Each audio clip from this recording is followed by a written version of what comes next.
Finally, the train disappeared out of sight, heading north, and the countryside was once again serene and quiet. That was except for the incessant screeching peeps from the one little gosling who had been so cruelly separated from his family. Traumatized, he decided to run back down the embankment in our direction. Poor little Guy was in the throes of a major panic attack and totally disoriented, not unlike myself on my first day as a freshman at North Idaho Junior College. We tried to herd the little fellow back in the direction of the embankment and tracks so that he could join up with the rest of his family. As we got close, he zigzagged in an attempt to evade us. Then, finally, in a daring move, he charged straight forward through the gap between us and dashed across the meadow back towards the road and our parked car. We had to race to get ahead of him so that we could block his way and force his retreat in the opposite direction back towards the tracks.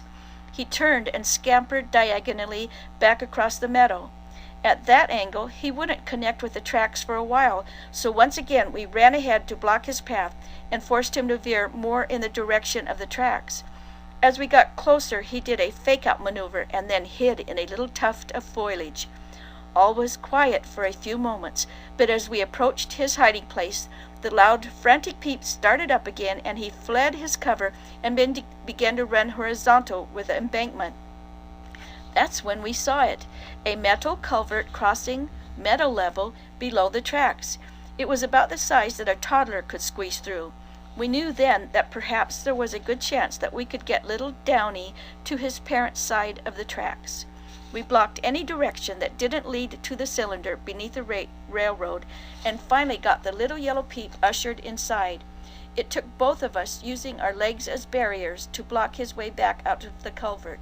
He stood his ground and mustered up as much threatening menace as he could as he challenged us with a growling hiss. Although thoroughly intimidated by his show of strength, we held our ground. He finally decided that his only viable option was to travel in the direction directly behind him through the dark tunnel. He swallowed his fear, made a military about-face, and marched bravely into the darkness. After a few moments, we couldn't see him any more inside the unlit passageway, but we could hear the faintest pitter-patter of tiny webbed feet. We got down on our hands and knees and peered through to the far end of the culvert, and could see that the bottom half was in dark shadow, but the top half revealed bright sunshine filtering through green grass. Finally, we saw a little yellow head pop up into the sunlight. The tiny explorer glanced left and right, assessing his new surroundings. Full of heroic resolve, he continued on his journey into the unknown territory before him, still peeping out his distress signal. When he was out of sight, we quickly climbed up the embankment, crossed the tracks, and sat down on the other side so we could see little Downy as he continued on his way.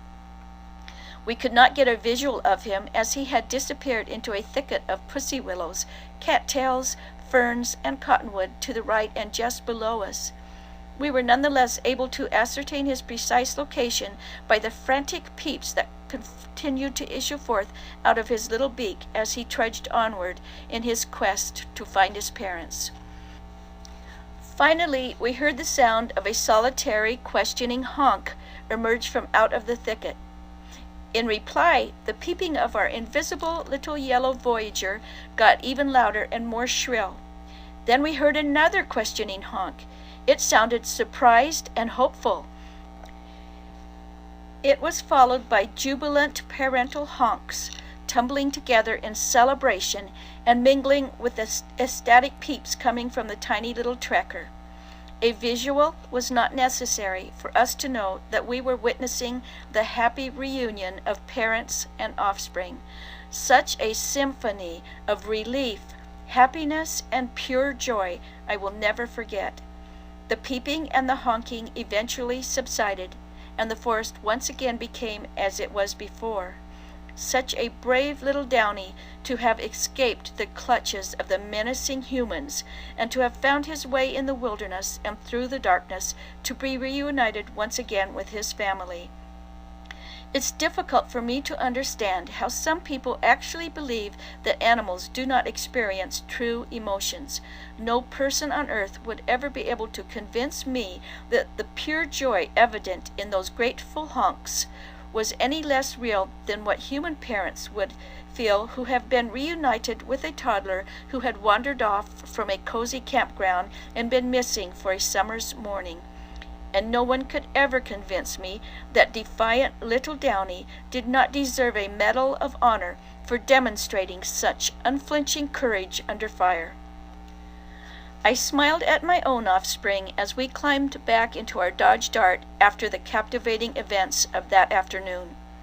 We never did get around to checking out the property that was for sale, but we were genuinely grateful for the opportunity to have witnessed firsthand such spectacular drama. Danger, suspense, courage, persistence, and triumphant love, all happening on a breezy afternoon while the sun played peekaboo from behind mashed potato clouds served up on a heavenly blue Idaho sky.